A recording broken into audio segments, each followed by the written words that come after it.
Hi, everybody, and welcome to our work together. We are beginning with number 59 in the Rays and Initiations webinar commentaries. And let's see, just a little bit of background, perhaps, as we have talked about the fact that aspirants must not confuse the teaching given to them by the master in the work of the ashram with this later state of the fusion of consciousness, wherein the new member of the ashram becomes an outpost of the master's consciousness. So we talk about the protection from the master's presence. We also talk about how lesser disciples and aspirants need to be protected from the presence, the radiations going forth from a more advanced disciple. We can have a potent effect, or the disciple, let's say, the more advanced disciple, the accepted disciple, can have a potent effect upon those whom they may contact. And this is caused without their intention. It's simply caused by the radiation that they give forth. So they do have to moderate and modulate that radiation. So applying this radiant energy is a definite mode of spiritual service and activity, but only those streams of energy are allowed to escape from the disciple which are really appropriate to the need, and thereby the passing by of a disciple will not, in this case, produce much difficulty for the individual in the group, though it could if the disciple is not cognizant of those who may be receiving the energy. So the master has to be very careful about the kind of energy he releases, and the individual disciple can receive that energy, and it can have deleterious effect. It is a separative term, the individual disciple, and it is necessary that that sense of separation be overcome. The separative instincts of the disciple, the self-centered instincts, and they do last a while, must be overcome, and there will be instead a certain, well, what are the words here? A certain disinterestedness on the part of the disciple, and a certain inclusive spirit, which will make it possible for the master to throw his energy in a well-measured way in the direction of the disciple without the fear that individualism and egotism will be produced. So let us, simply think of our conditions, and whether, should that happen, whether we would suddenly become somehow proud and separative and, less able to cooperate than we had been before the master had directed energy toward us. Okay, so now we're talking about contact leading to the desired fusion with the master's consciousness. There is such a thing, of course, as fusion with the soul, and DK has said an interesting thing. He says that your soul will introduce you to your master. This is interesting. The soul is, in a way, if we consider the solar angel, a much more advanced being than a master, having already been on the way of higher evolution and having returned to this particular solar system for service purposes. But let's just say the solar angel sending forth an aspect of himself to underlie the egoic lotus is in a way a divine intermediary, and our contact must first be with that part of the solar angel which is invested in the egoic lotus, the causal body. But of course, our practical goal is to be acquainted with and carry out the will of the master of our particular ashram and the solar angel, knowing so much about this, helps to arrange that may be possible. It's a difficult thing. Obviously, we're not contacting the full measure of what the solar angel is. We're contacting a fragment, having pervaded the entire universe with a fragment of myself. I remain. That entire universe, in this case, is the energy system of man, and a fragment is a certain aspect of presence in which the solar angel, through which the solar angel can be conscious within the causal body and egoic lotus of the human being, and yet more supremely conscious on its own level, which is higher, and at least the Buddhic plane. And I think the Buddhic plane of love wisdom is probably the place where many of these solar angels are focused in their fuller nature, but I would not necessarily make an ironclad ceiling about that. I think it's possible that some of them can focus on still higher levels. I think they, of course, have their own rays as well, 1 through 7, as they have been evolving in a particular way on the path to Sirius and within the aura of the great star Sirius itself. The timing of all of these things really has to be worked out. The sense that scientists of the present day have about the duration of stars and systems may have to be adjusted. And, that sense of timing has a lot to do with the outer manifestation of these centers, like the Pleiades, like Sirius. What goes on the inner level? How long do they stay there? Does the inner part of these beings remain? Remember, Maya Virupas. I was talking to my friend Nicholas Nilen, and we were thinking maybe there's something about the Pleiades which is Maya Virupic. They are such advanced beings. So on the inner level, they exist, but when they wish to put in an appearance, just the way a human master or Chohan would, putting in an appearance through the power of Kriya Shakti, they can do so, although their appearance would be very lengthy compared with the appearance of a human being, but maybe not so lengthy as the duration of other external stars which were not Maya Virupic in nature. Well, all of that is an advanced consideration, and one day we will know more about it. We hardly know about the mysteries of our own planet, yet alone the mysteries of the great beings, the great logoi, who inform the stars of the Great Bear, the major stars of the Great Bear, or the major stars of the Pleiades. We know so little, but we're on our way, and we will know more. The point is, we have to remain on our way. Well, okay, so we ended this, and we'll be beginning number 59, and it's all about how to contact the presence of the Master, how to be an outpost of the Master's mind, maybe the Master's consciousness. Of course, there's more to his consciousness than just the mind, but this idea of being an outpost is on the way to truly representing the Master in some important sense. Just the way Apollonius of Tyana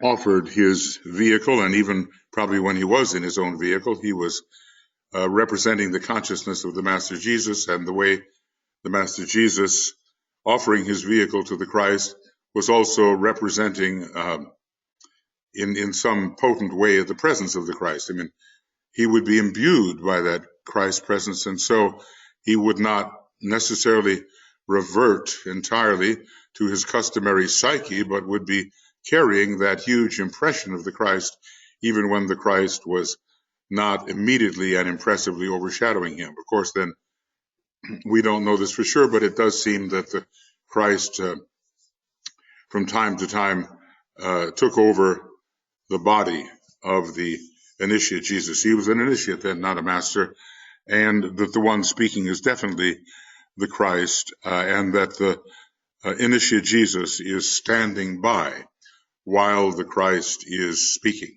Anyway, let's get on with this discussion of how the disciple, the initiate, can stand in the presence of the master and present no barriers to direct contact with the master's mind. So how does this work?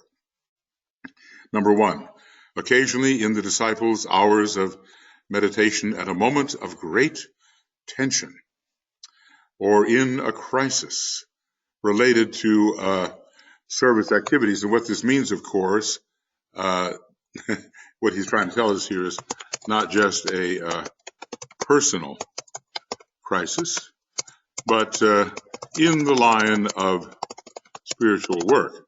There may occur a momentary fusion of the minds of the disciple and of the master. Maybe there are moments that we have experienced something approaching this or feel like we're getting closer to it. This can only occur when the mental focus is so steady and so firmly directed in intention that emotional reactions or the intrusion of personality affairs are eliminated. You know, the personality would like nothing better than to grab hold of such experiences and emphasize personality importance. IMPC. That's going to be importance. Okay, I hope so. IMPC. Yep. Okay. Importance as a result. So there must be a real objectivity about oneself, a detachment from one's lower nature, both personal and emotional, so that the mind can be held steady in the light, and it is part of the energy, the vital energy system without awakening the ahamkara principle, which brings about separativeness. See, this, the sense of not so much individuality, but individualism. And the master wants to avoid that at all costs, because it would just set the disciple back in his progress. So we want to increase our points of tension in meditation so this type of merging can occur. And it's not a long time. It's what DK calls a momentary fusion. So let's just say we must increase our points of tension if we wish for this type of fusion to occur. I think we can see, all of this is a lengthy process. There's no rushing it, but at the same time, there is no time to lose, as we are told in those 6 important rules of the road. Find them in Dina 1, I think. Later on in his training, the master may attempt to impress his mind unexpectedly, impress the disciple initiate's mind, probationary initiate, or maybe even third-degree initiate, unexpectedly, and thus train him to recognize what we might regard as a direct call from the center of the ashram. And in the very last rule of healing, we see something about this. Maybe you're familiar with it. Maybe I can find it quickly, So it's in esoteric healing, and you get the idea of what the ashramic call is all about. And the word is hearken, Hearken, hearken, call. And, I guess it repeats itself several times. Hearken, O Chela, to the call which comes from the son to the mother, and then obey. The word goes forth, that form has served its purpose. The principle of mind then organizes itself and then repeats that word or the word. The waiting form responds and drops away. The soul stands free. Now here's another call that's even higher. And this is definitely a rising initiate that we're dealing with, and even one who's heading toward Shambhala. Respond, O rising one, to the call which comes within the sphere of obligation, where he is naturally focused in a Saturnian manner. Recognize the call emerging from the ashram or from the council chamber, one or the other, perhaps, depending on your degree of unfoldment, or from the council chamber where waits the Lord of life himself. He is a great waiter until we have managed to fulfill the expectations of our own soul and our own deeper expectations, and can come more directly to him. The sound goes forth. Both soul and form together must renounce the principle of life and thus permit the monad to stand free. It's a very advanced stage. The soul responds. The form then shatters the connection. Life is now liberated, owning the quality of conscious knowledge and the fruit of all experience. Thus are the gifts of soul and form combined. So this is a call. These are calls that reach us in our sphere of obligation, and they come from the ashram or from the council chamber. Well, what we're talking about now is pretty much the call coming from the ashram, and not yet in our own cases until we are true and confirmed higher initiates, and pretty much following the fourth degree, the call coming from the council chamber. So this is all progressive. The first part is contact with the master in moments of meditation. It kind of reminds you of one of the experiences of accepted discipleship. I think there are 6 experiences, or are there 5 experiences of accepted discipleship? Let's just check that out. I think maybe it's 5. And okay, let's see. Let's see how we do this. Okay, experiences.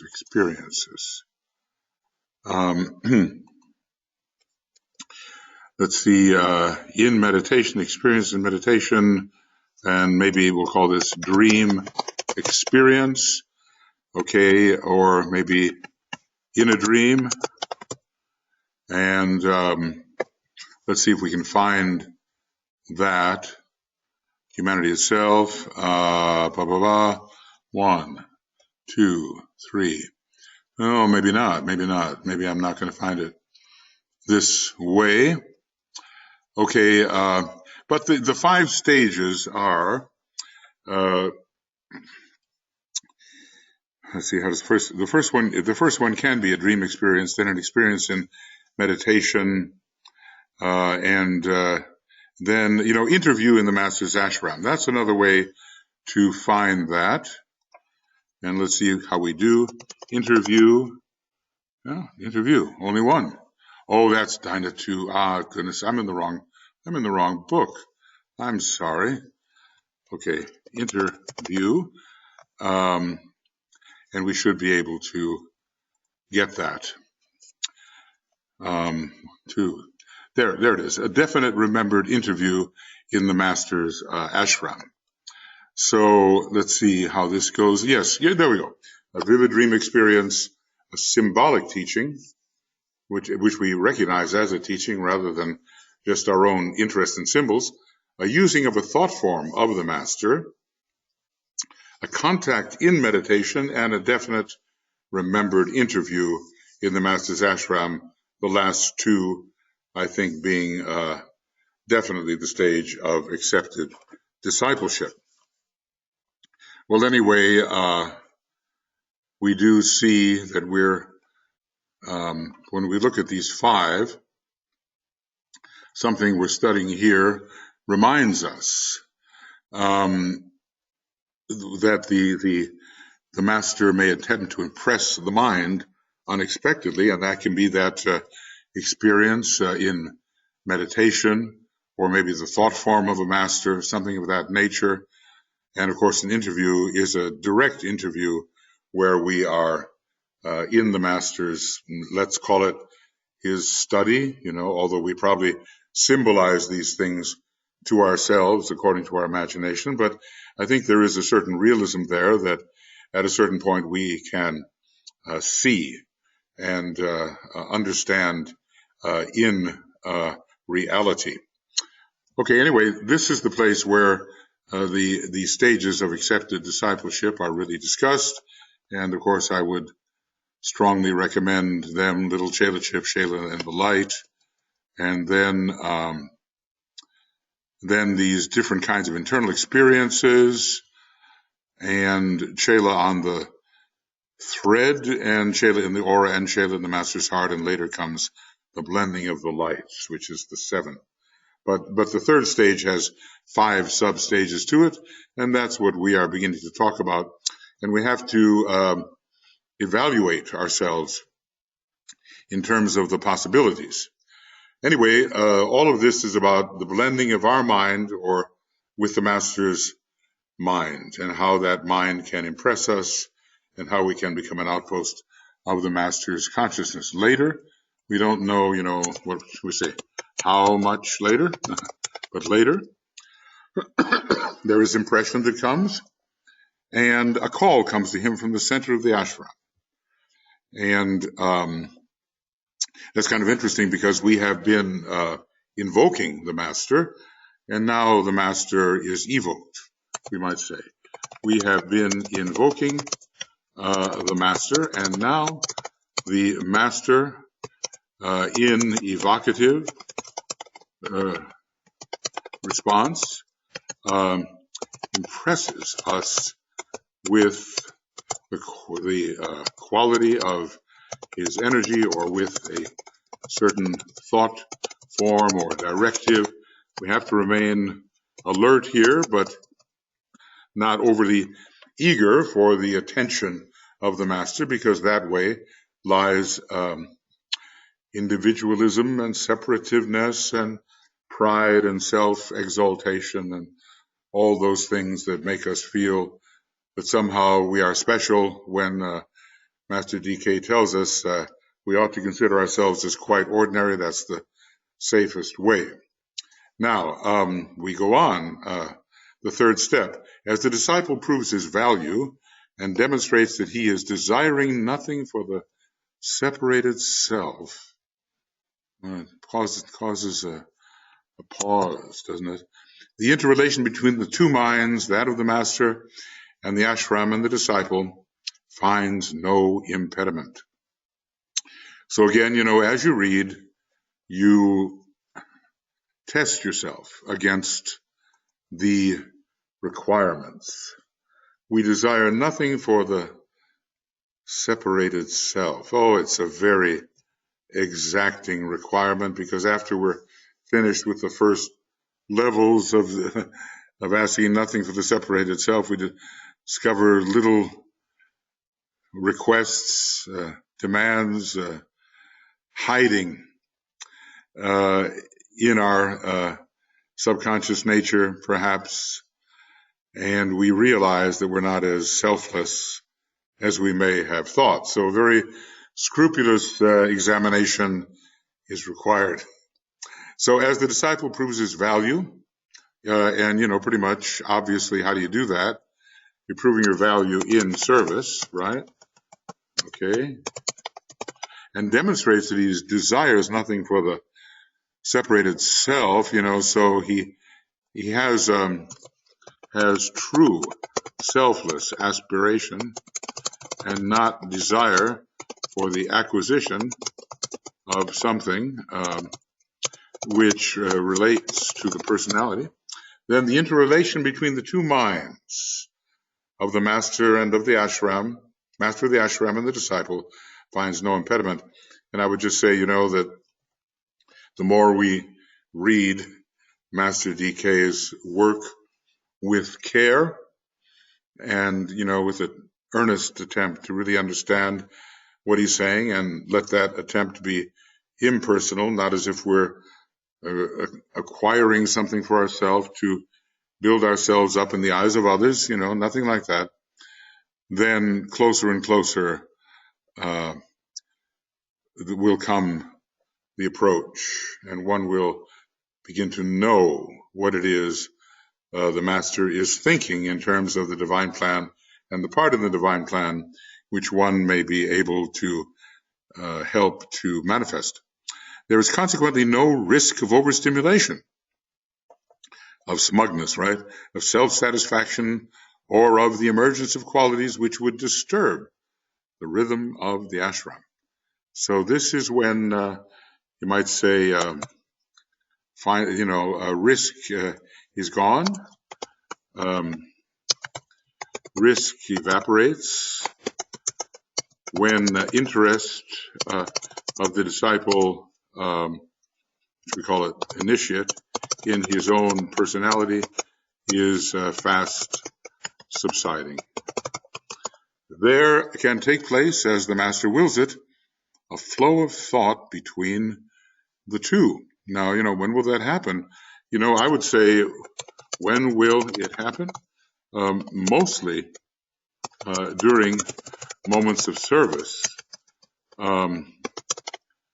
or attempts in service to convey the master's thought. Of course, we don't all have to be on the teaching ray. There are many ways that one can convey what it is the master seeks to impress upon those who may be influenced by him, so that the divine plan may be more rapidly and better enacted. At first, the impression is carried forward entirely on the side of the master, and the disciple is simply an agent who can be impressed by ideas and instructed along some particular line which may be of service to humanity. So the question is, do we even realize when this is happening? We all provide some kind of filter, some kind of filter or modifying quality as we attempt to present the master's thought. So, distortion can creep in.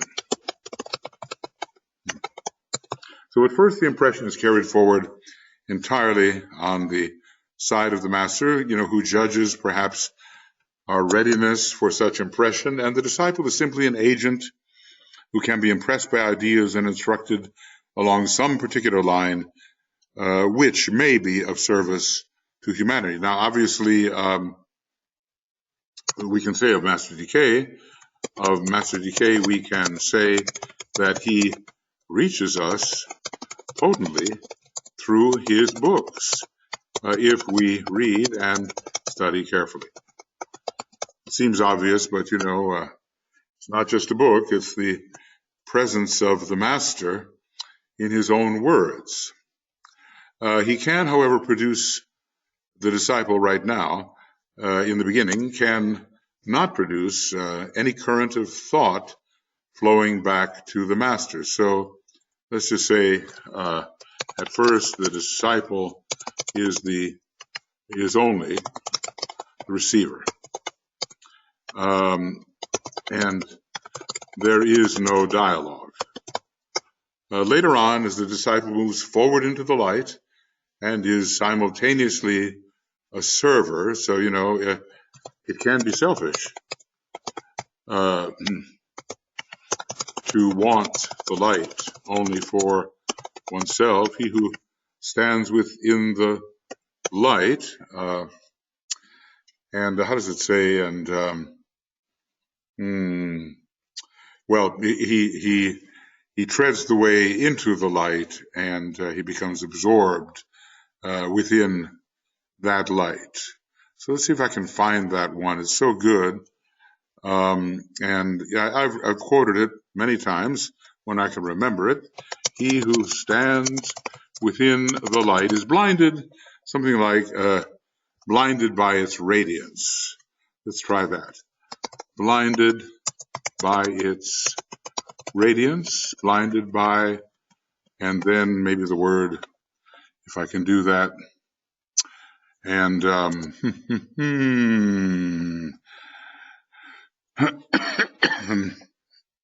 well, I'm looking for this word radiance, Okay, maybe I just put it in there and see what happens. Unblinded. Okay, well, it goes like this, turns the other way. There's only one of them, and let's see what book it's in. Discipleship. He who faces the light. That's not stands within. That's why it didn't work. He who faces the light and stands within its radiance is blinded to the issues of the world of men. He passes on the lighted way to the great center of absorption.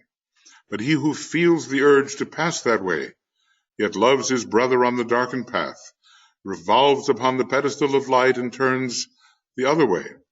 He faces towards the dark, and then the 7 points of light within himself transmit the outward streaming light, and lo, the face of those upon the darkened way receives that light. For them the way is not so dark. Behind the warriors, that's who we are meant to be, twixt the light and dark, we are warriors twixt the light and dark, blazes the light of hierarchy. So here we are on whatever page, I think we can find it in a minute, and this is such an important statement in terms of our attitude, how we should manage ourselves. Page 15 of Discipleship in the New Age, Volume 2. I'm always losing that, and I have to rely upon my memory, which sometimes fails me. I sometimes know it, sometimes don't. But anyway, excuse me. Anyway, we refer to that. We refer to that great passage. And later on, as the disciple moves forward into the light, but not, forward into the light in such a way that all he does is move into the light. He's blinded to the issues of the world of men, and he sees nothing else but the light. So let's put it like this. We do not, there it is. We do not want to be one of those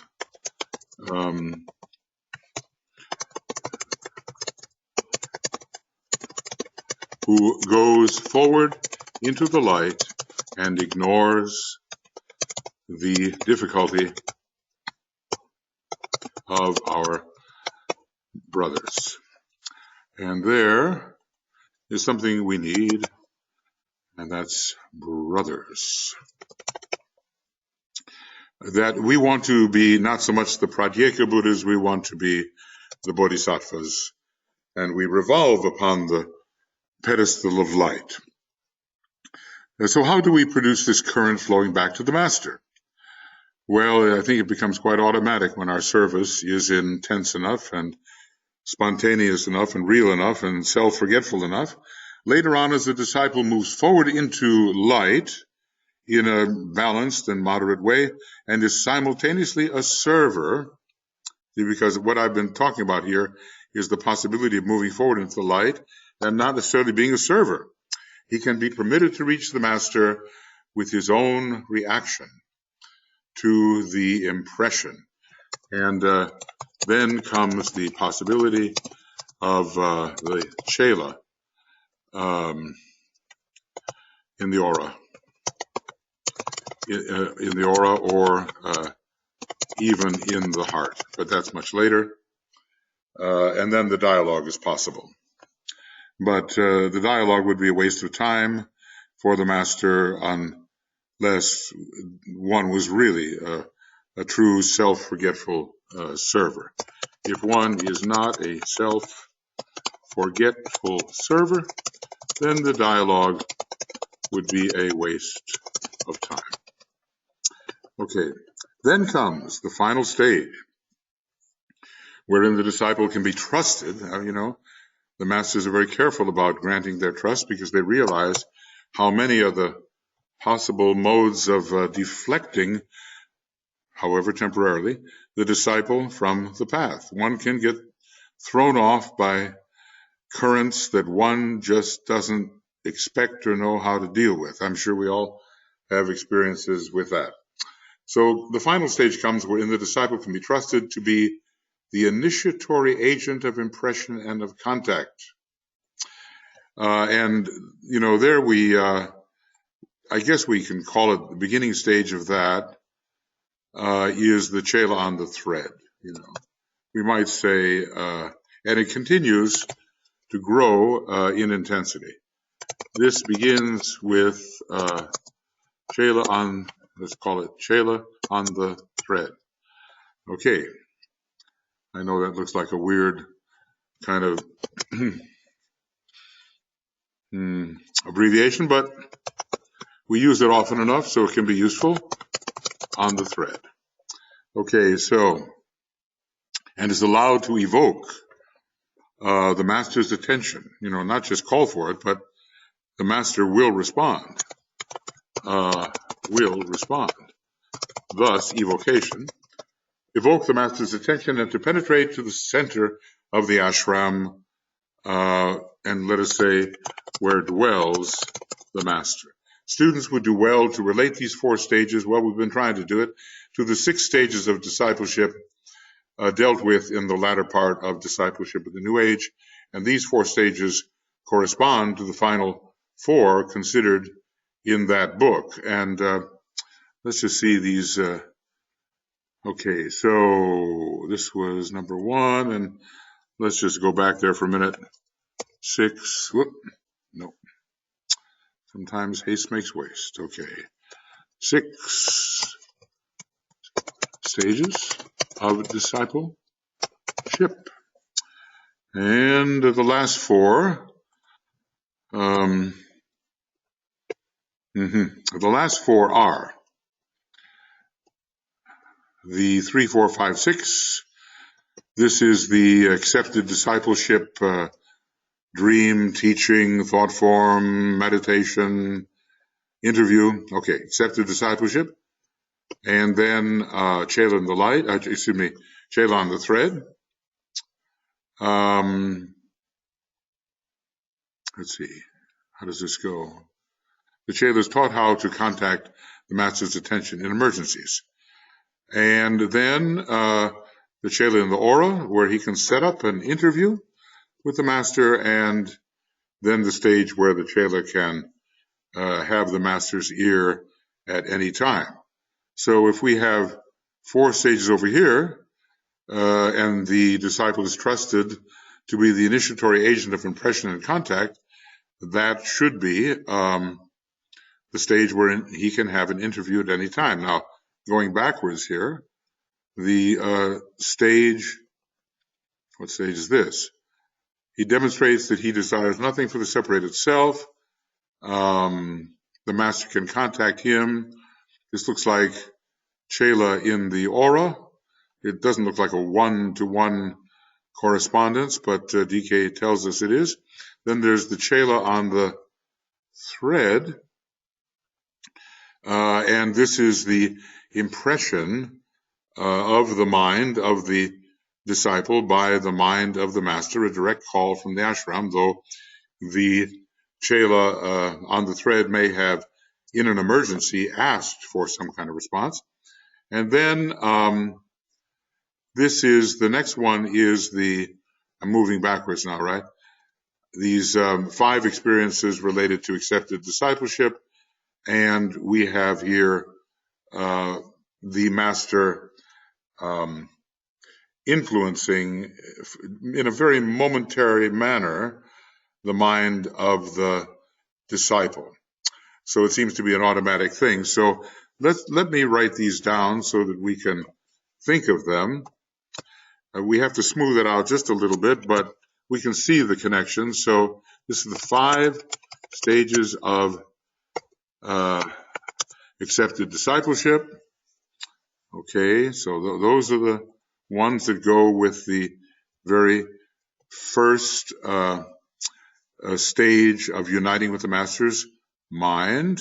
Okay, 5 stages of accepted discipleship.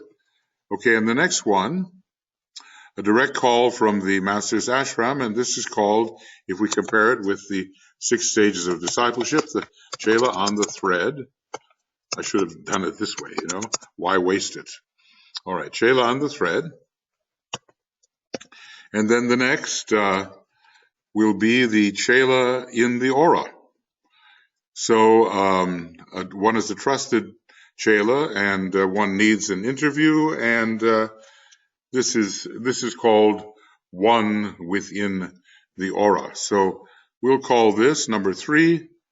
Once the master has desired, once the disciple has shown he desires nothing for the separated self, there is an easy rapport between himself now and the master and him. So he can reach the master with his own reaction to the master's impression, and we'll call this chela within the aura. And I'll make a little abbreviation of that, as it's so important, or one within the aura, but this is, we'll call it this, chela within the aura. Okay, and finally, we have, this is chela within the master's heart, and the master trusts the chela to initiate the need for an interview, and the master will respond. Once we reach this stage, the master will respond. So we call this the chela within the master's heart. Okay? Be nice not to have to write all that out, right? Chela within the master's heart. And we'll put it here. Chela within the master's heart. Capitalizing some and not others. And thereby we have this kind of correspondence that Master DK has wanted us to have. Nice, however, though, that I misspelled something. So chela within the master's heart, and I'll have to try that again to get it correctly. Chela within the master's heart. Okay, that looks a little more correct. Learning how to spell the word within. Okay, so this is, we have here a correlation. Oftentimes, Master DK asks us to make correlations between different lists and processes, and here we correlate the 4 stages by which the mind of the disciple and the mind of the master can merge and blend. We correlate these 4 with the last 4 stages of the 6 stages of discipleship. Okay, so hopefully that's clear to us. These contacts are naturally in the field of telepathy. In other words, we're not necessarily dealing with materializations. Now, maybe it was very interesting for Alice Bailey, and maybe it was the way Master Kuthumi operated when something very important had to happen, that he materialized one fine morning when everybody else was at church and Alice was alone in the house, and kind of conducted an interview with her, basically saying she could be useful. And was it strangely something like if she would learn how to behave or wasn't such a naughty little girl or something like that. I'm sure she understood the gravity of the situation.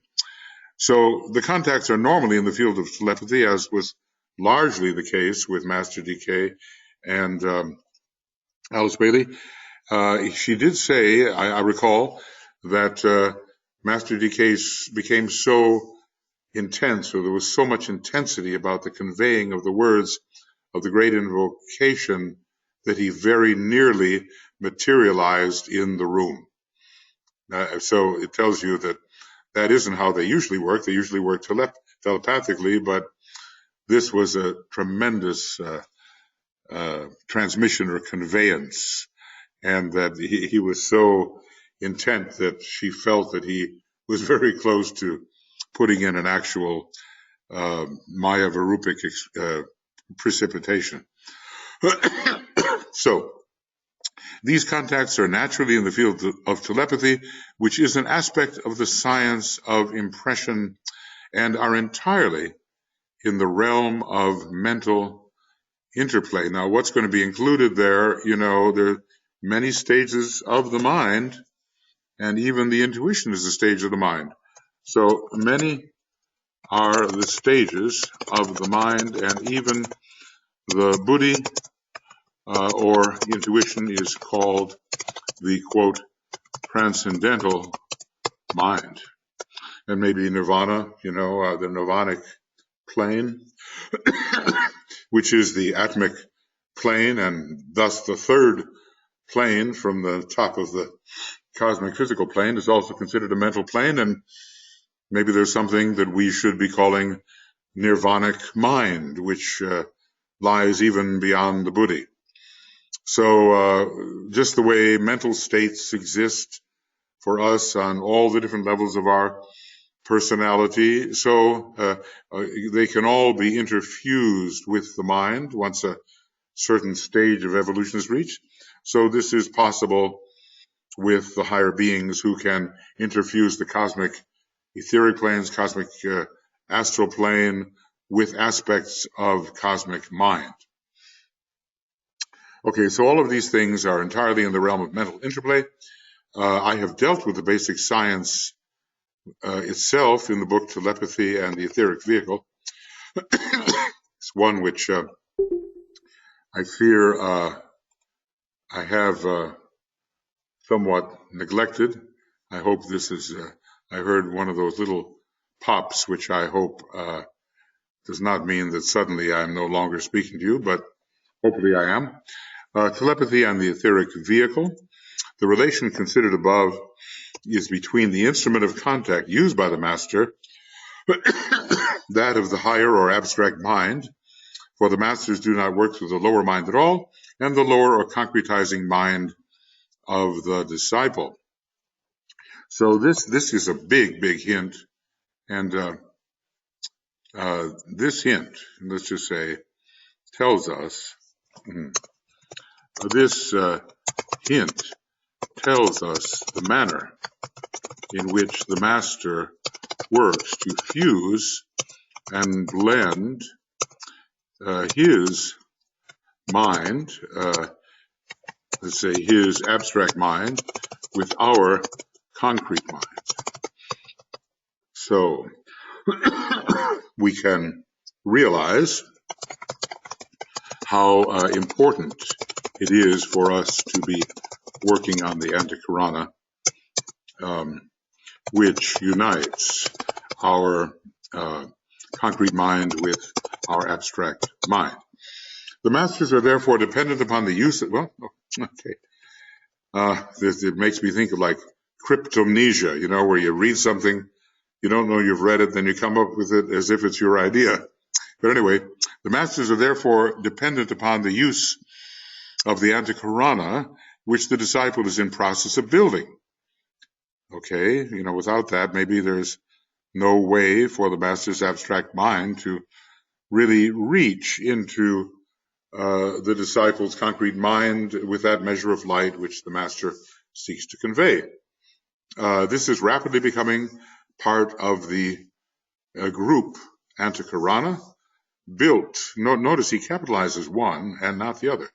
The Antakarana of the disciple is simply the Antakarana, and the group Antakarana is a larger item, a larger faculty, and he capitalizes it.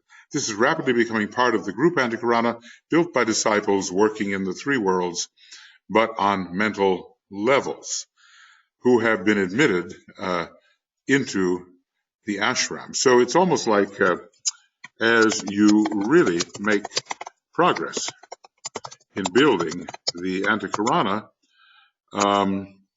it signals that you are on the verge of being admitted at least peripherally to the ashram.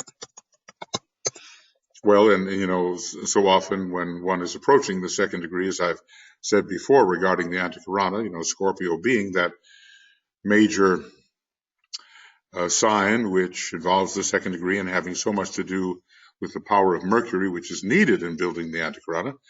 So as you approach that second degree, you really can be admitted into the ashram more successfully, I would say. Okay, you can see why, therefore, the teaching anent the Antakarana, here he's capitalizing the whole thing, was deemed by us, presumably the masters, to be timely and wise. And why is that?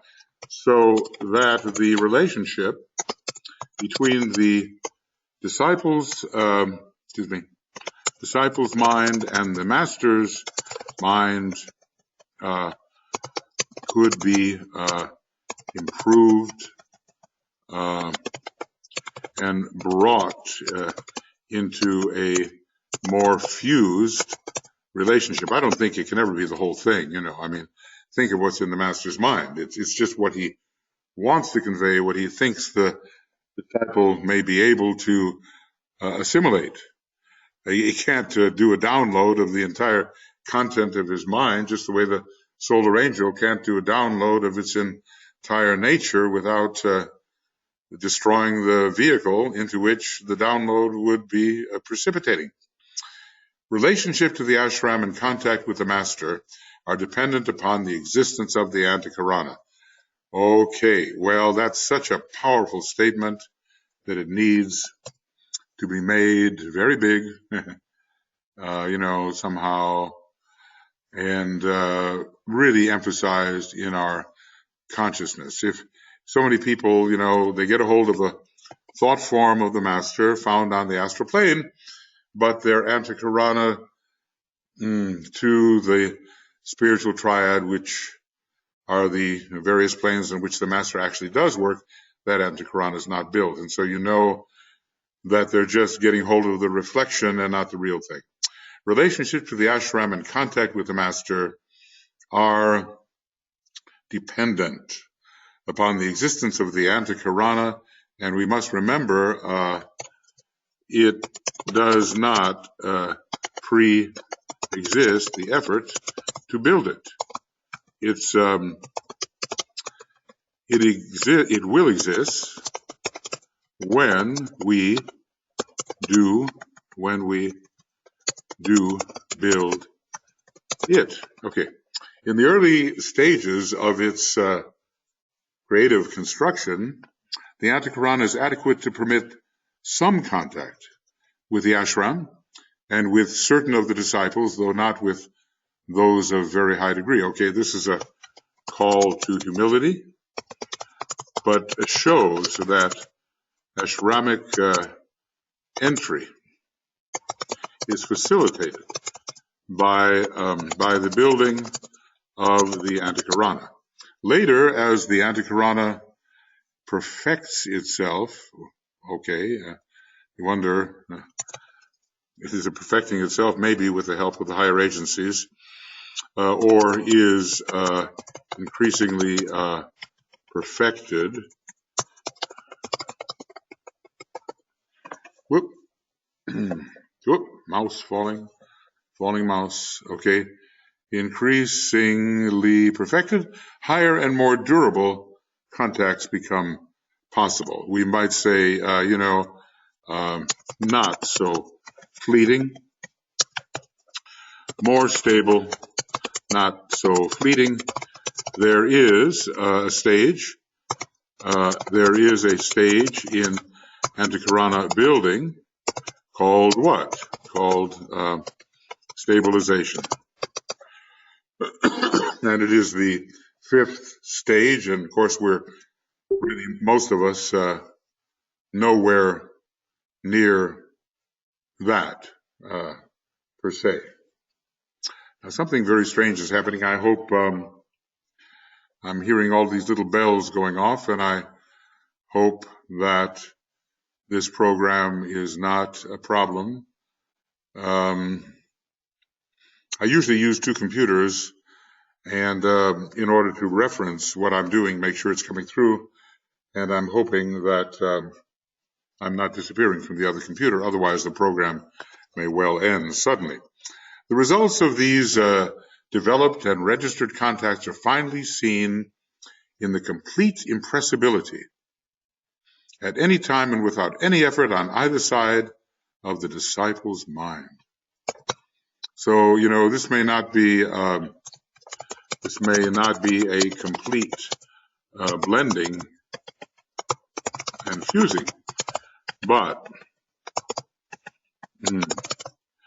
the master can get through at any time, and the disciple is an instrument of the master and of the ashram. It is now so attuned to the ashram and to the master's ray quality. Now remember that, because we're dealing here with the soul ray, and at least in ashramic purposes, not so much the monadic ray, I think. When dealing with impressibility, it is the soul ray we are focusing upon. Impressibility, is that a word? Okay. Well, it looks like, we'll just have to try to make it a word. That the mind is one with that of the master at the center, reciprocal activity becomes possible. So let us be alert, let us be aware, let us be sensitive, let us be alert, aware, and sensitive to the impression which may come in one or other of the four ways mentioned, and these ways are progressive. Okay. We have to begin with where we are and contact what we can contact, and then eventually the final stage will be reached. But at first it'll seem rather accidental, and then there will be recognition of the master's response, and then there will be a real reciprocity going on here, and the master can heighten his attempts to impress, and then there will come in a flowing back to the master in dialogue, and then the disciple, initiate himself, can initiate the contact and be assured of an interview in the master's ashram. Chela within the master's heart. Okay. So we seem to be pretty much now at the end of this program. I can't time these out exactly as if I were in a radio or TV studio, but they're pretty close to 1 hour, at least as I'm doing them now. So this is the end of Raise and Initiation Webinar Commentaries number 59, and we have gone from 5:45 to 5:47. So this is pages 545 in the book to 547, and the day is the 6th of February 2017, and our next work will be beginning of Raise and Initiation Webinar Commentary number 60, pages 547 to something. Usually we've been going about 2 or 3 pages, about that.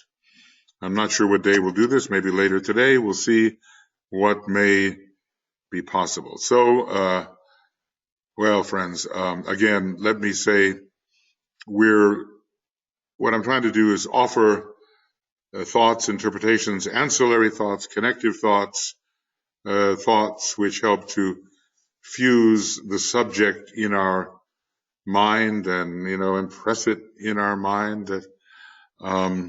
You want to say mind, holding the bridge of the nose. Master Moria tells you when you want to impress something upon yourself and really remember it, hold the bridge of your nose or press on the bridge of your nose. Those are very practical first-ray indications.